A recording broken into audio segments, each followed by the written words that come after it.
Hi everyone, welcome to Meet Me at the SPCA. My name is Jim Bouderau, I'm the Executive Director.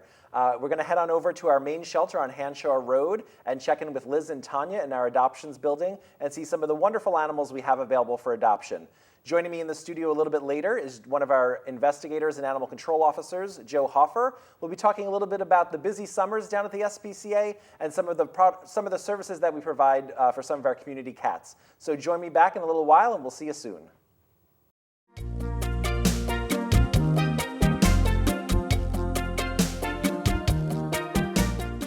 This big, beautiful boy is Shadow. He's 10 years old. His family had to give him up when one of the family members became allergic. He's purring away. He just loves to be petted. He's a very, very affectionate guy. He'll fill your heart and your home with lots of love. He would, because he can be a little shy, he'd do best in a home without children. He's got big green eyes. Can you hear him purring?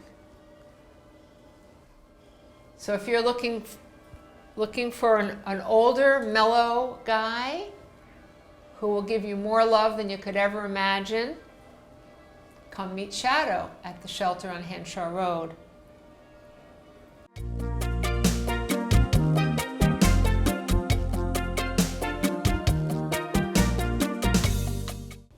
This magnificent cat is Odie. He's 6 years old. He's a long-haired tiger. He was surrendered for reasons unknown. I can't imagine why anybody would give up this fabulous cat. Oh, he's an absolute lover. He's purring and affectionate. He's got a bubbly, friendly personality. He'd probably do best in a home with children over 6. He can be a little shy, but I'm not seeing that now. Right, he's playful.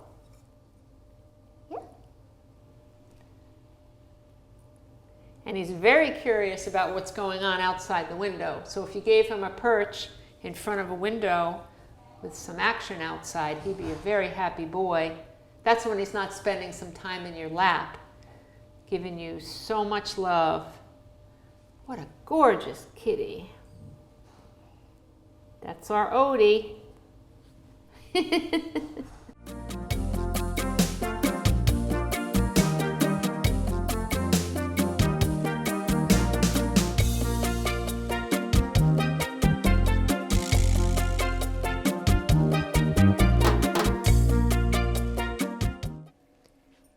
This is Missy and her sister, Josie. Hey, Josie. They're 5 years old, and they are the true model of sisterly love. They were rescued from a hoarding situation. They both had litters in March, but one of them lost her kittens, and the other one helped and went so far as nursed her sister's kittens and just helped in every way. They're very, very beautiful, but they'll be even more beautiful soon when their fur grows back completely. They had to be shaved a little bit because some of their fur was matted. Look at that feathery tail she's got. When this fur grows in, it's going to be quite long. It will be really beautiful. Look at the gold in her coat. Yeah, they look like little bobcats. Missy's got lots of golden in her fur, and she's got tufted ears. Yeah, can you show your ears, girl? Can you show the ears? Because they're so bonded together and love each other so much and have been together all 5 of their years of their lives, they should go home together. They would make a very, very happy home to have these 2 girls loving you, loving each other, playing together, skittering around the house. They've got lots of energy. Yeah, yeah.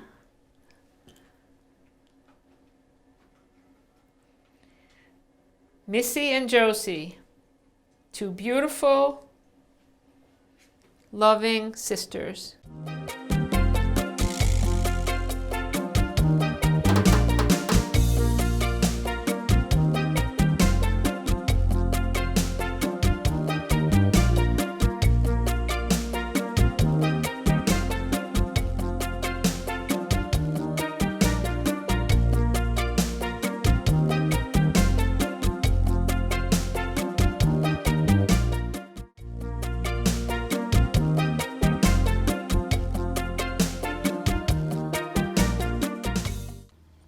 Hi, my name is Tanya, and I'm a volunteer at the SPCA of Tompkins County, and I'm here to introduce you to some of the adoptable dogs at the SPCA.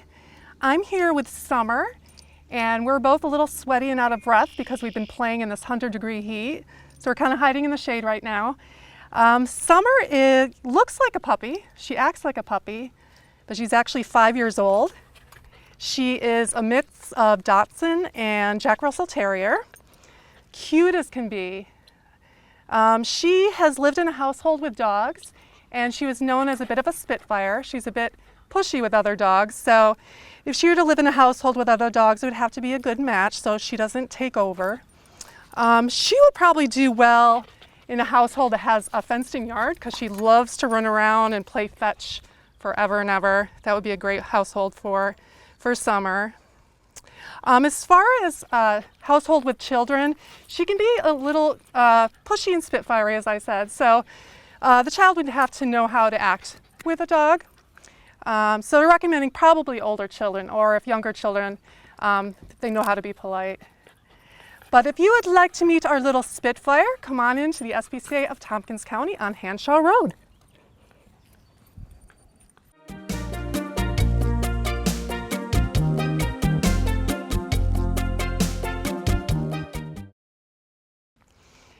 This is Allie, who is a 9-year-old husky mix. She was just brought in by humans, could no longer keep her.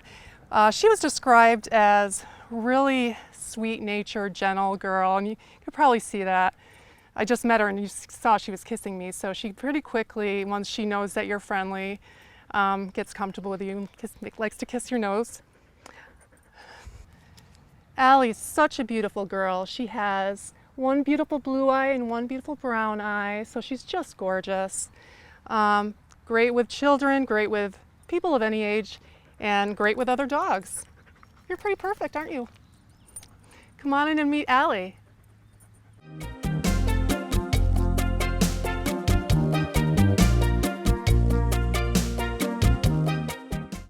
This puffy gentleman is Kiba, who is a 9-year-old Keyshawn, who was brought in when his human developed an allergy to him. So he's looking for his new forever home. Kiba is just wonderful. He's such a good-natured dog. So funny looking and just adorable to pet. He's just a big puffball, aren't you? Aren't you? Keyshawn is an old breed that's native to Holland. So they're also called Dutch barge dogs because they used to guard the barges in Holland. That's just a little history of Keyshawn, but just adorable. They're recommending a household probably without young children because he can be a little nervous with, hyperactive children. So unless the child knows how to behave and act polite with a dog, probably looking at a household with older children or adults. He's medium energy. Doesn't like this heat for sure. He just wants to sit in the grass right now, but he does enjoy strolls, but doesn't need long walks or needs to be played with very often. He's a real cuddlebug, just a wonderful companion. So if you'd like to meet our resident Dutch barge dog, come on into the SPCA of Tompkins County.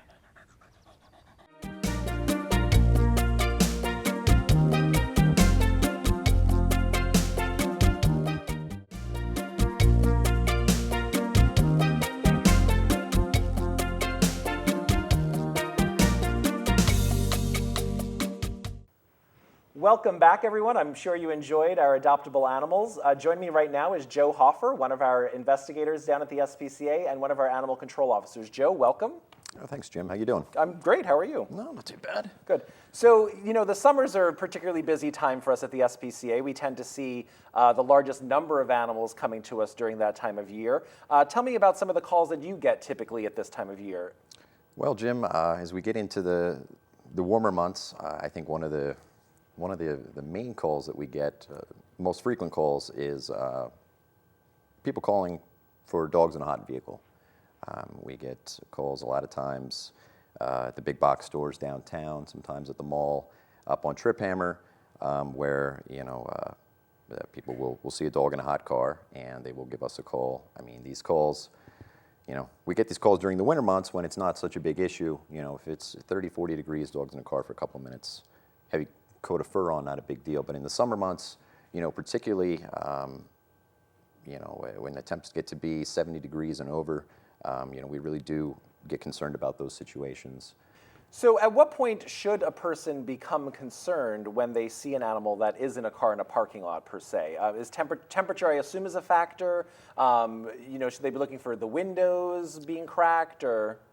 Temperature is certainly a factor. Typically, we tend to focus right around 70 degrees, give or take a few degrees, depending upon certain factors, such as the windows in the car being down to provide the dog with some air circulation. Is the vehicle parked in direct sunlight? Is it in the shade? Another thing is, has the owner provided water for the dog? Typically, we'll get these calls, either somebody from the public will call us, Tompkins Dispatch will call us. We'll go out to a situation, assess the dog's condition. Is the dog sitting there appearing happy, just hanging out, or is it tongue hanging out, in distress, situation like that. We kind of decide what the next step is based upon that. I guess my tip for people, the dog loves going for a ride in the car, and they think, well, I'm going to go to the store for 5 minutes, I'll bring my dog along. You get to the store, 5 minutes turns into 15 minutes. Poor dog is, sitting in the car roasting away, and while he might have enjoyed the car ride to the store, he's probably not enjoying sitting there, right. Sweating his butt off. So. Sure. Now, I think most people know, because of adoptions, everyone's always in the market for kittens this time of year, and it is kitten season, another big summer busy time for us. And I do know that we get calls about concerns about cats in our community as well. What are some of the calls you get as far as cats go as opposed to dogs? Okay, yeah, this time of year, it is kittens. I mean, we are, as you know, overrun at the shelter, getting into this time of year, and we have people calling, pregnant mom kittens, new litters of kittens being born, and situations like that. Some people's first reaction is, oh my gosh, kittens, and they want to get them and bring them to us immediately. We do not recommend that, especially with the real young kittens, because survival rates for those kittens is going to be best if they are left with mom, so that mom can raise them for the first several weeks. Now. So people should monitor those situations. Then at what time should they think about taking those kittens away from those mothers? Well, the time is, it's kind of dependent on, situation where the cat is living. Is there a neighborhood dog that's going after the kittens, trying to get a mom, things like that. Ideally, I believe the time period is somewhere in like the 5 to 6 week range. Unless they're at risk. So you're kind of saying if you feel as though they're in a risky situation, that they might be in some sort of position where they might not survive that, then you should consider taking them away from the parents. But otherwise, leaving them with the parents is probably the best option for a time period. Right. I mean, ideally, depending upon mom's temperament, we could look at, which we have done in the past, getting mom and the kittens into the shelter together so that she can finish nursing them, which is, again, going to be best for the kittens, but that's not always a possibility, unfortunately. And these are, I know we get kittens from people who own these pets, obviously. We get a lot of kittens, basically from our community cats, our free-roaming feral population here locally. What are some of the ways that you interface with those animals? Well, when we're talking about feral colonies, our main approach to trying to deal with the population there is a program that we call TNR, which stands for Trap, Neuter, Spay, Neuter, Release. It's a method that we employ at the SPCA to attempt to keep feral cat populations under control, because as we all know, left to do what cats do, they will, 2 cats can turn into 60 cats in a matter of a season or 2. So Right. it's really important, and we have had a lot of success with it over the years. It's our best tool, really. Yeah, I mean, we spay at the SPCA somewhere between 200 to 300 free roaming cats every year, and there are those questions from the community. Sometimes they are thought of to be as a nuisance to certain property owners, and some people think, why do they have to be returned? A lot of times people think, well, if you come and get them, why can't you keep them? And the answer to that is really because they're not adoptable. They don't have an interest in a relationship with people, unfortunately. And there's a great video snippet from our friends over at Maddie's Institute, from their executive director, Rich Advizino, and he's going to talk in a video that you'll see in a little while, coming up next, just about why keeping the feral cat population left alone and spaying and neutering them is really the best option. So why don't you take a look at that quick video, and then we'll join back here in just one more moment.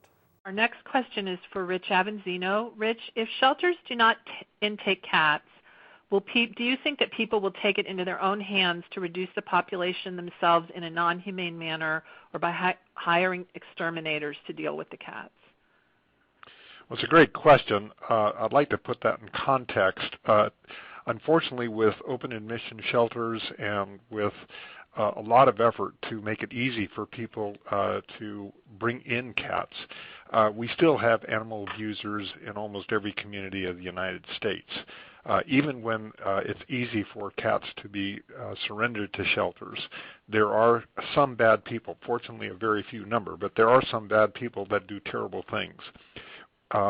When we start new programs, it's not unusual for people to talk about, oh my gosh, if we don't do what we've always been doing, then there will be some more suffering. For instance, in San Francisco, when I used to be involved with the San Francisco SPCA, and we were supporting feral cat colonies, people worried that the people who were animal abusers would go out to the feral cat colonies with baseball bats and other bad things and do terrible things to these animals.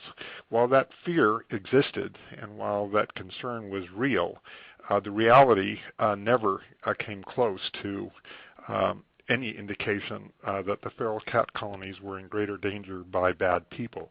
Same thing as when we implemented owner surrender fees. People said that people would abandon the animals and that the animals would be on the streets and they would suffer from illness and injury and hit by car incidents. Those fears never materialized. Additionally, in California, where it's illegal to trap and bring raccoons to shelters, at least that's my understanding, people do not go out and torture the raccoons or the opossums or the skunks. The vast majority of citizens of our communities respect the fact that these animals are precious, that they deserve our protection, that while they might be a nuisance now and then, there's something that is special about sharing our environment, even with these animals that are in urban and suburban environments that get into garbage cans and make some noise and sometimes cause disturbance. The vast majority of people respect the fact that that's part of what life in our country should be all about, that we are stewards and we're not here to manipulate and deprive life just because occasionally we have an annoyance. So yes, there are animal abusers out there, but I think all the evidence points that when you have these kinds of programs in effect, there is no increased incidence of the animals having harm. And the alternative is to bring them into shelters, like Julie was saying, and see them die by the millions because we don't have a better alternative. That kind of reality has got to be changed. I think everybody recognizes that killing healthy and treatable dogs and cats in American shelters is a tragedy that deserves to be ended real soon. Thank you so much, Rich. Thank you. Well, I hope you enjoyed that brief video from Rich talking to us as to why maintaining a feral cat population in their existing environment is really the best thing for them. Now, Joe, I know you were very much involved with a very recent case of ours, very public these past few weeks, about a feral cat colony in College Town, where unfortunately someone has intentionally poisoned that colony or tried to poison that colony. And we've had some fatalities as a result of that, but this is a colony that we've been working with for several years, correct? It is, yeah. We had gone out the last couple of years and carried out TNR services there.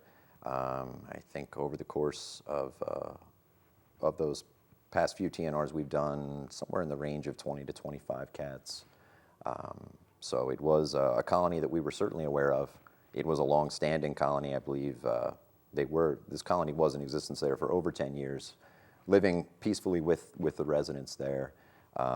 Unfortunately, someone decided they were going to take the situation into their own hands, and not only did they go about it the wrong way and cause a great deal of suffering to these animals, to the people locally that were feeding and caring for the animals, but what they did is very illegal, and the state of New York carries a felony charge for each individual poisoning. So really a very serious offense, and certainly not the way that we would want a situation like this to be handled.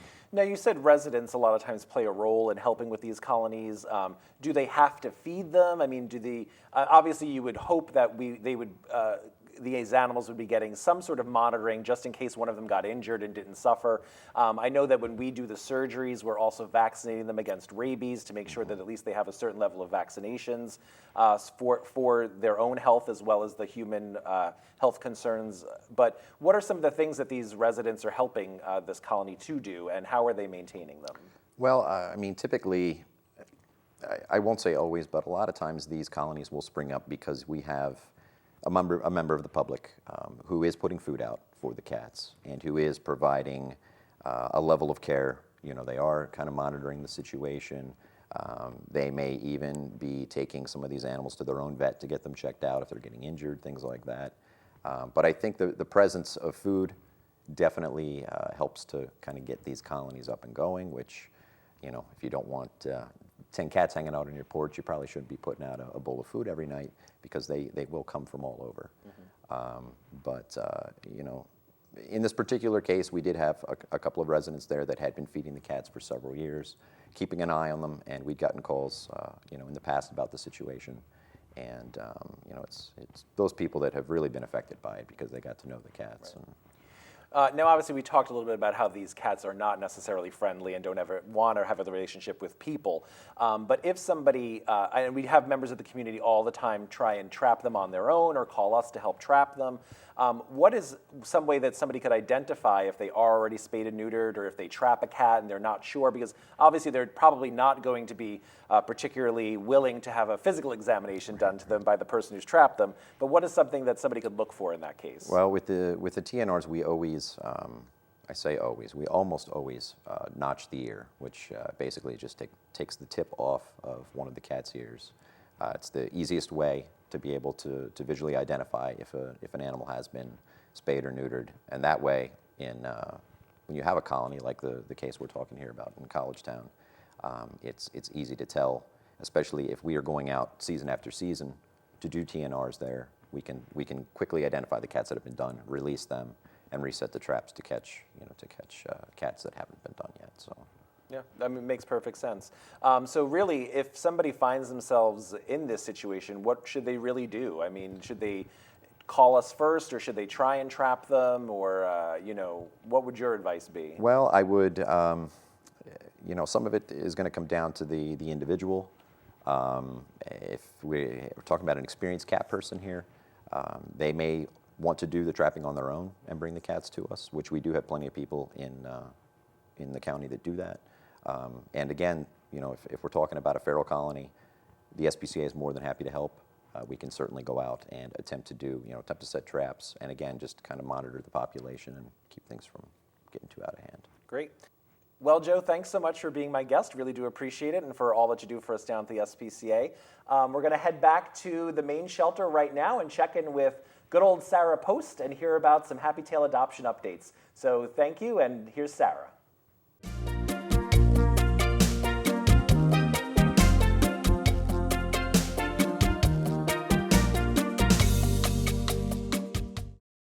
My name is Sarah Post, and I'm here to share this week's Happy Tails adoptions updates. Since last week's episode, Murphy and Savannah, the cats, and Etta, Fred, George, Diane, Edith, and Gracie, the dogs, have been adopted. I'm here to report 2 Happy Tails adoption updates. The first is for Ruby the cat, who was adopted in February, and her owner reports, "We adopted Ruby in February and just wanted you all to know how happy we are to have her. She's been enjoying the warm weather and all of the flies, chipmunks, and sparrows that have come out with the warm weather. If given the option, she'd spend all day outside pouncing and enjoying the breeze. Luckily for us, she's a terrible hunter. Flies are the only thing she can catch. We really love all of her gurgles and chirps. She's been such an incredible snuggler. She starts purring from across the room, and at the suggestion of your amazing volunteers, the first toy we bought Ruby was a spinning feather stick. Her health has been great, and her allergies are pretty well under control. Thank you very much for all of the amazing care that you provided during her long stay with you." And the next update is on Steffi the guinea pig. Her owner reports, "Hello, just wanted to give you a little update. We kept her name as Steffi. We felt it really suits her. She's an absolute angel, very quiet, and loves to give kisses. I've attached a photo of her at the lake. She loves to run around in the grass and enjoys the sound of the lake. She also loves having her little blankie with her, so we've included that in the picture. Soon, she will be getting a brother. We adopted a German Shepherd puppy from a shelter in Texas who will arrive on Saturday. Cannot thank you enough for this little girl, though. She is so perfect." Thank you for watching this week's episode, and if you would like to share your Happy Tails adoption updates, please visit our SPCA Facebook page or send photos to adoptions@spcaonline.com. Thanks.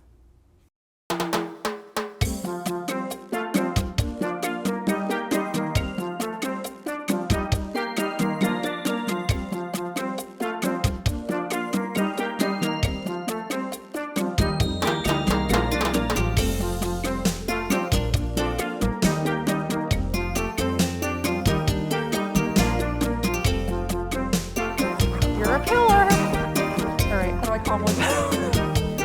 Shall we calm down?